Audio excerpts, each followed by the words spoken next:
You're listening to The Voice of Russia in London with me, Juliet Spare.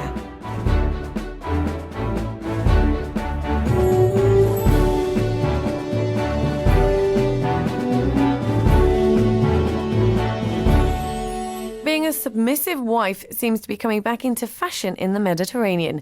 The book Cásate, sumisa, Get Married and Be Submissive, is a huge publishing success so far in Spain and Italy, and it's made its way onto the bestseller list.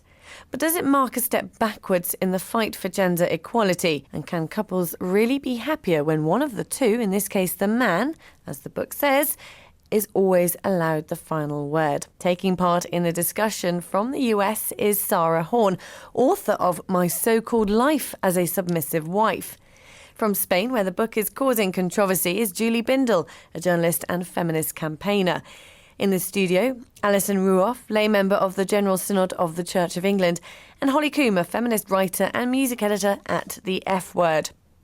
So in Spain, feminist protesters have ripped up copies of the book, claiming it promotes violence against women. It's also said to be a promotion of inequality, chauvinism and discrimination. Julie Bindel, you're in Spain. What do you think about this book about being a submissive wife and it being published in 2013? I mean, it's almost a joke, except for it has very real consequences for women. And of course, the Spanish feminists are absolutely right. Those protesters have hit the nail on the head. Any ingrained, institutionalized inequality between men and women, which we have under patriarchy all over the world, but that's played out in more extreme ways in certain countries, is of course terribly bad for women. It's not conducive with happiness. It's certainly not the equal but different doctrine that we've heard so often, either from the church and other religious institutions, and of course men that wish to maintain power. It's something which is perniciously designed to keep women in our place. And of course, many women are going to feel that it's a more attractive way of living because it leads to a quiet life and because it seems to be less challenging. But it's anything but an easy way to live. Sarah Horn, I'm going to come to you next. Obviously, you wrote a book about being a submissive wife. What do you think about this book being published now? And what's your experience in pursuing a life of being submissive? I would say that, before I went through this year of pursuing what biblical submission is, and I do think it's important to identify what biblical submission is, because I think the stereotypes that are out there, which Julie alluded to, we look at submission and say, oh, women are being doormats, women are having their rights taken away, women are being silenced. I didn't see that in my case when I went through my own year of pursuing biblical submission. I think for a lot of women, biblical submission is really an idea of selflessness. And for me personally, it had a lot to do with my faith. And if you don't share that faith, if you don't see the Bible as an authority, then I don't think you will see this as necessary or even making sense. But for me, I saw it as a way to bring myself and my husband closer in our marriage, in our family relationship. And for me, it was not so much as, I'm going to become the weaker of the two. For me, it took a lot of strength to be able to give my husband the final word in things, and to find ways to respond to him when my natural way would be to snap or to insist on my way of things. Holly Coombe, what does this book mean to you? A further step back for equality? There's an important difference between emphasising each woman's individual right to do whatever turns her on in the bedroom or whatever, and actually trying to. It basically constitutes a pullback, I think, much like dating books such as He's Just Not That Into You, Men Are From Mars, Women From Venus, that is about getting men and women put into their traditional roles and having sort of pulling us backwards, basically. And I think that is obviously the thing that we need to make a stand against. And I think the trouble is, because of debates emphasising individual choice, it means that I think a lot of women are quite complacent and say, well, it's fine, we've got equality now, which just isn't true. So we haven't got anything to worry about. But I think it is part of a tide that is an attempt to put women in their place. So we have got something to be worried about. Alison Ruoff, then, lay member of the General Synod of the COV, have we got something to worry about? I mean, there seems to be an appetite for this biblical submission. Well, I hope there is. I haven't read the book, and I don't speak Spanish, so I'm only going on what you've told me. But I passionately believe in marriage. I passionately believe in the husband being the head of the household, and I go back to the Bible, which Sarah was speaking of. And I look at the beginning of the Bible, Genesis, when God created Adam first and then Eve as his partner, if you like. But I would never expect a woman to be trampled on in her marriage. I've been married nearly 40 years.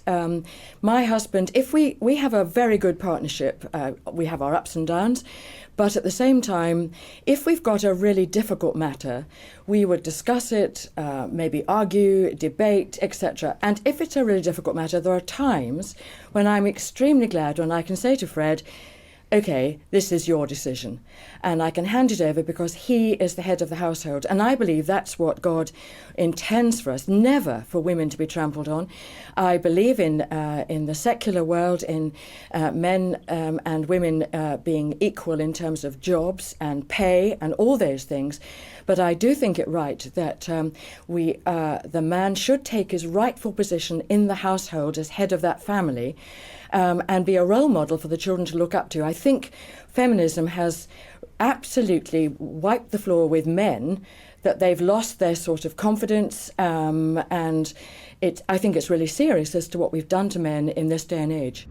You're listening to The Voice of Russia in London with me, Juliet Spare. We don't have a man on the panel to defend that or say what they think on that point, but obviously, Julie, I'd like to come to you then and respond to what Alison has said. You know, it doesn't seem to me to reflect what really is family life in 2013 necessarily. No, it doesn't. It should be, though. No, and I'm not sure that there are very many men, thankfully, particularly in the UK, who would actually come on your programme and defend that absolutely appalling position. And actually, it's one more nail in the coffin of Christianity in the Bible, as far as I'm concerned, in terms of women and women's role and status. Men being given their rightful place has led to a tyranny against women and girls. It has led to men believing that they have the right to exercise domestic violence, which is That's absolute nonsense, and the Bible doesn't advocate that. May I finish? Yes, Julie, finish. Domestic violence, which affects the latest World Health Organization figures are 1 in 3 of all women at any time in their life. Similar figures for rape and sexual assault. The tyranny of forced marriage, of female genital mutilation, of all the other ways in which men keep power over women. Not because they're genetically predisposed to be violent, not because God told them that this is what they should do, but for the simple reason that when a baby is born male, he is automatically given privilege over a female child, grows up to be a man, and exercises brutality and the most horrific crimes against women, or is complacent in other men committing such brutal crimes, because he's told that if a woman does not acquiesce, and if a woman does not know her rightful place, a man has the right to beat her into it. Now, Never. your previous guest was talking about wanting Fred to take a decision when it's difficult. Quite frankly, I'm happy if my partner decides, if we're walking around B&Q and can't decide which tiles to have for the kitchen, that she also decides and makes a decision. Similarly, if I'm in a restaurant and can't decide what to get from the menu, I'm quite happy for her to decide. But this is not what we're talking about here. We're talking about men who brutalise women if they don't get their own way. I disagree. If you look at biblical submission, first of all, it's between the husband and the wife. And if you're going to take the issue and say biblical submission and abusive husbands, the issue is not biblical submission. The issue is abusive men. And that happens regardless of whether you say, well, a woman is going to be biblically submissive or not. That is an issue in itself. We're talking about the decision for women to be submissive to their husbands husbands, to voluntarily say, I'm going to see the value and worth in my husband in this relationship and what he brings to the relationship. And I think Allison touched on it a little while ago, that we have gone so far in establishing rights of women that it's almost like we're going to the opposite extreme and saying that men have no rights. And so I believe that the violence towards women is a separate issue than what we're talking about with biblical submission within the role of a marriage. The violence that comes from men is nothing to do with how God wants us to behave as people and in a marriage. The husband must respect and love his wife and cherish his wife. The fact that he, I've forgotten her name, the other lady, Julie, has said that it allows men to go and beat up their wives is absolute nonsense. That's the world that we live in. I don't think Julie's saying that. Well, I just hope think not. I think that the biblical submission sends a strong message about being submissive, which I think coming from the church in the Western world sends a strong image to the way that women should be perceived, and it's that perception which is dangerous. It's not. It's about respect and love and caring and cherishing and equality. In the main, except that there comes a point when the husband has that headship role and can make that final discussion after getting together with your wife, your partner, and talking and discussing and debating. And there is a point in time when it's very important that the husband fulfills that role. But why can't a wife, take that final decision? Well, she can if they can come together. They agree about it. Of course she can. If he allows her to, yes. If he allows her to make a final decision. Well, if he respects and loves her, he will. But if you go into the text of what Scripture says, it calls on wives to be submissive to their husbands. It does not say, husbands, make sure your wives are submissive to you. That is a point of control and dominance. For if you truly understand what biblical submission is, and it's so mischaracterized and so stereotyped today, that if you truly understand what it is, it has less to do with what the man says as to what the wife is willing to it's liberating to give. What was your?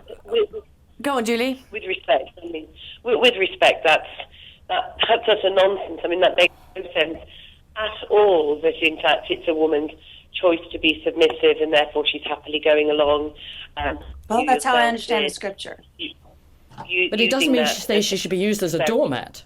What we have everywhere in the world is a system of patriarchy, which means that whether a woman chooses to or not, men have dominance over women in every single infrastructure, in every single society, and its government, and its legal systems, and its societal norms. I mean, if a woman chooses to be in a relationship such as whether it's a 50 Shades of Grey, sadomasochistic relationship, or one where she's submissive to her husband. Do you honestly think that we can remove that from the system of patriarchy that is imposed upon women, the vast majority of whom wish to resist it? The idea that men now have more rights, have fewer rights than women because of feminism is ludicrous. Why, if that's the case, do we have harmful practices towards women and girls all over the world and a prevalence of abuse, dominance, murder, sex crimes that is the biggest cause of mortality than even road traffic accidents, malaria or cancer? I mean, these are the World Health Organization figures. Of course dominance towards women and violence are linked. They can't not be. Yeah. We haven't heard from Holly Coombe. Yeah, what I was going to say is if you have a system that says that it's only right and proper for a man to be in charge, even if there will be numbers of men amongst that who, the wife will apparently say that she's taking the freedom to surrender and she is leading that or whatever, sort of whatever system, there will be men who have a sense of entitlement out of that, as we've seen within patriarchy for years. And that encourages the violence that Julie is talking about. If you have a system that says the man's say is final, you just can't separate it out. It's a slippery slope to saying that the man should be in charge and he should take whatever steps is necessary to be in charge. And even if you gloss over it and say that he can be kind and that he's not a brute and this sort of thing, if you actually have that system saying he must essentially be at the helm, then it falls onto him to take steps to discipline his wife and to take charge. No, it doesn't say anything about discipline. It's about cherishing and loving and caring for and taking that ultimate responsibility. What happens if she doesn't agree then? She doesn't think he should have the final say on that occasion. Well, then you've got to work it out between the two of you. That's what marriage is about.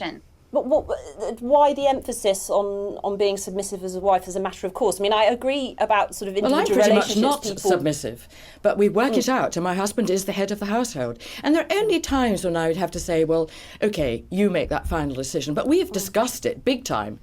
I would not be walked over, believe me. I'm not that sort of person. I can see that. But I think this is the point, that for you as an individual, that's fine. But to actually have a book that is saying, whether it's biblical, whether it's something else... It is the Bible, God's word. You're listening to The Voice of Russia in London with me, Juliet Spare. No, we're talking about this book, Get Married and Be Submissive. Yeah. I think this is the point. This just it sends out a strong message, whether you belong to the church, whether you don't, or whether you're trying to promote equality.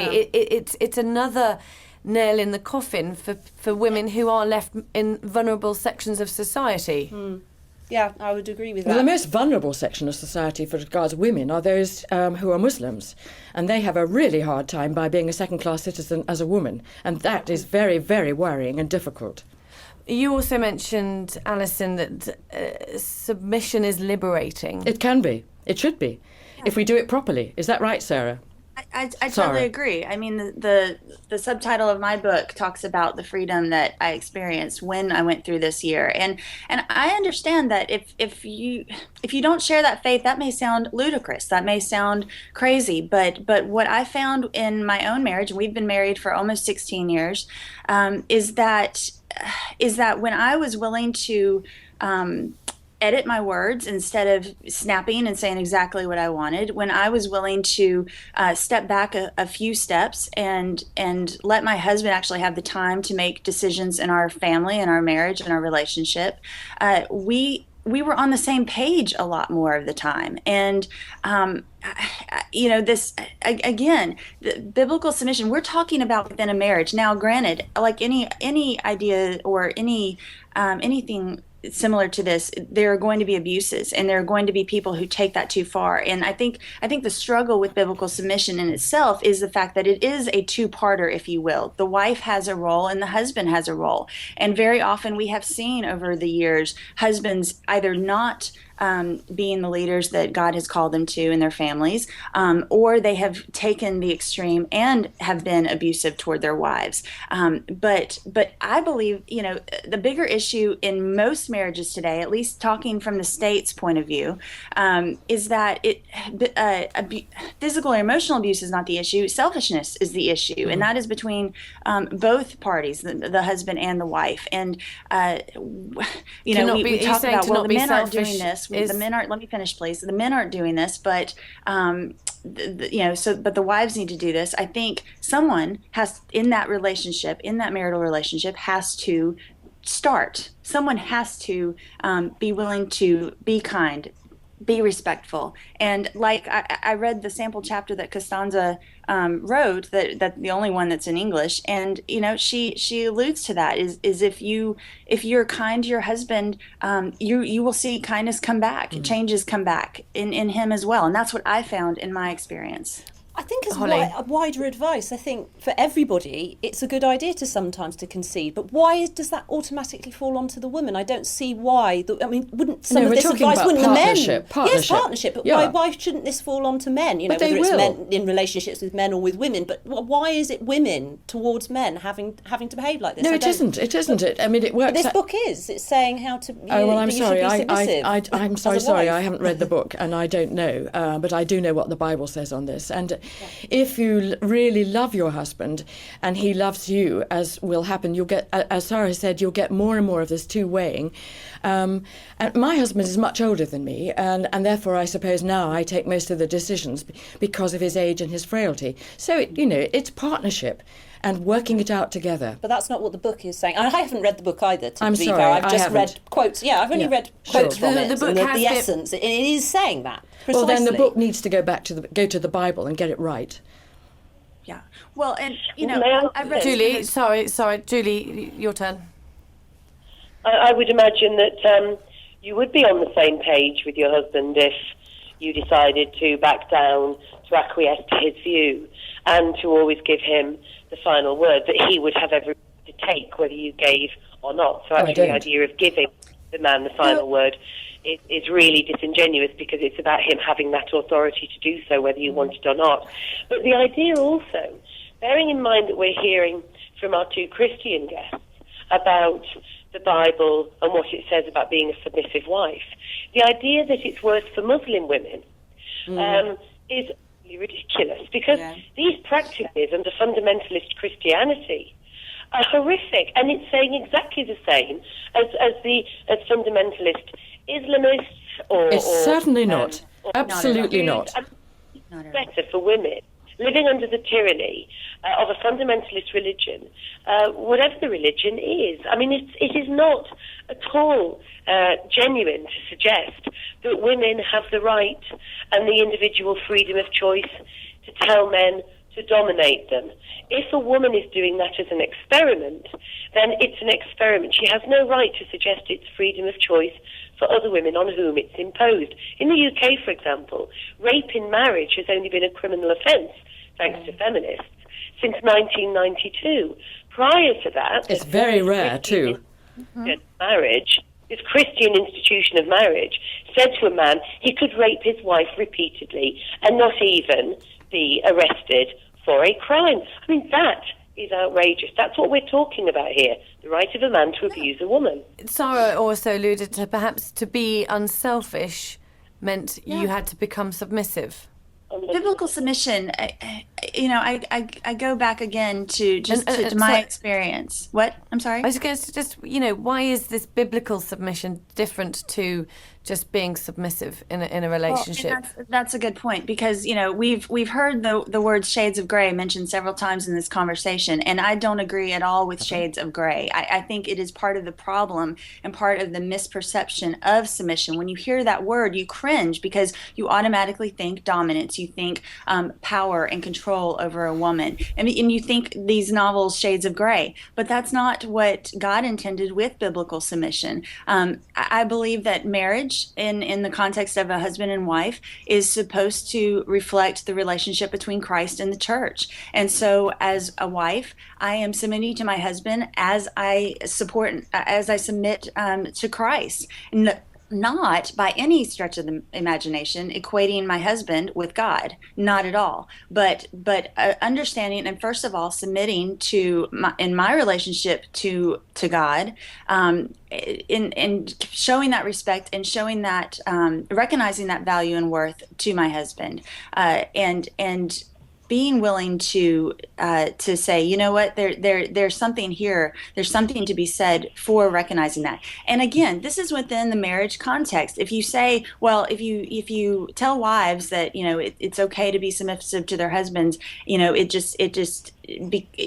setting your husband up to be some psychotic maniac who's going to abuse his wife. I believe that's wrong, and that's incorrect.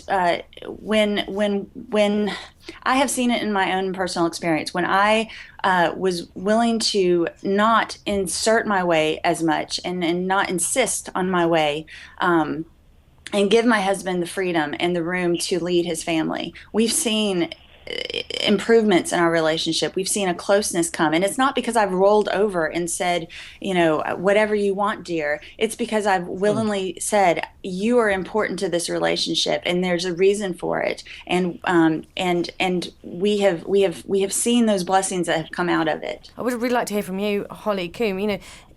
Does it mean a further step back for equality? And how do you see this, to hear on this panel what everything's being said, the wider issues being brought up by Julie and the very Christian perspectives being presented by Alison and Sarah, who has written about biblical submission? this very title, Get Married and Be Submissive, what is this saying to a woman in 2013? It's saying that your role is to be behind your husband. Fine, it might, sort of in a literal sense, it's not saying, yes, he can brutalise you, but as Julia's pointed out, and I've pointed out as well, I think it's on the same continuum as that. But even if one puts that to one side, the idea that as a whole, women should be submissive to men, it is completely ridiculous. It is pulling us backwards. And it's easy, I think, for a lot of people to think, oh, it's so unlikely that could ever happen when men are so much worse off now. Oh, it's this and that. But actually, it is pulling us backwards, and it is dangerous. And it's not just about sort of individual people saying, oh, I arrange this with my husband, or I arrange this with my partner. That's fine. Everybody can benefit from being submissive sometimes. Men too. But that's the point. The book isn't saying it to men. It's saying it to women, because it's invested in a system of patriarchy. It's invested in the idea that the woman submits to the man, and that having that as a message to everybody,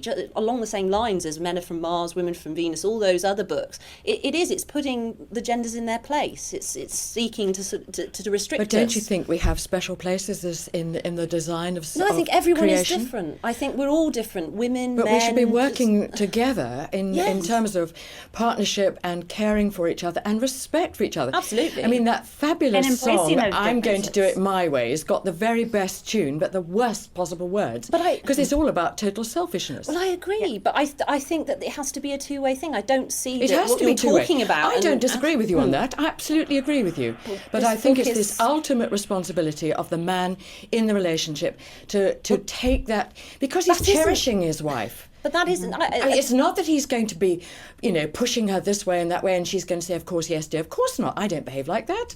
We discuss things together and we do it together. It's all about partnership and love, proper love, not sort of some sort of manufactured wishy-washy stuff. It's about, real deep friendship. That's what marriage brings. Well, yeah, and that sounds wonderful, but that's not a two-way thing. But If it's not- ultimately it's not she has always to concede wonderful. to him. Well, I'm sure, yeah, Did you absolutely. hear what Holly says there? How is that a two-way Yeah, process if ultimately the man is it's in the man charge. making the decision? Because it's not that he's ultimately in charge.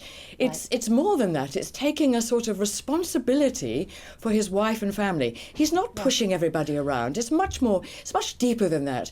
We live in a hugely selfish world, and things go radically wrong for all of us in marriage, in Christian marriage, in every sort of walk of life. And we get it wrong. I get it wrong all the time. Julie Bindle. If I may just suggest that to have submissiveness, you have to have dominance, then that might clarify the comment made about, I think by Alison or maybe Sarah, about how 50 Shades of Grey is a million miles away from this book. It isn't actually. I mean, the book is a work of fiction, but it's based on an eroticization of men's power over women. And to have submissiveness, you have to have dominance. And yes, of course, the romanticized idea that men are not wanting to brutalise women, they just want to cherish and care for women. Well, that infantilises women, but also a great deal of men, a huge number of men, as we can see from figures on divorce instigated by women, mainly as a result of domestic violence, of the World Health Organization figures about sexual violence towards women and girls, do not wish to use their power under patriarchy to cherish women. They use it to control women. And there are huge swathes of women, including many Christian women. But Julie, that's right. I agree with you. We are actually out of time. On this note, I would really like to thank all my guests for taking part in this discussion. Julie Bindle, journalist and feminist campaigner. Alison Ruoff, lay member of the General Synod of the Church of England. Holly Coomer, feminist writer and music editor at The F Word. And Sarah Horn, who is in the US, who wrote My So-Called Life as a Submissive Wife. Thanks for joining us on The Voice of Russia in London.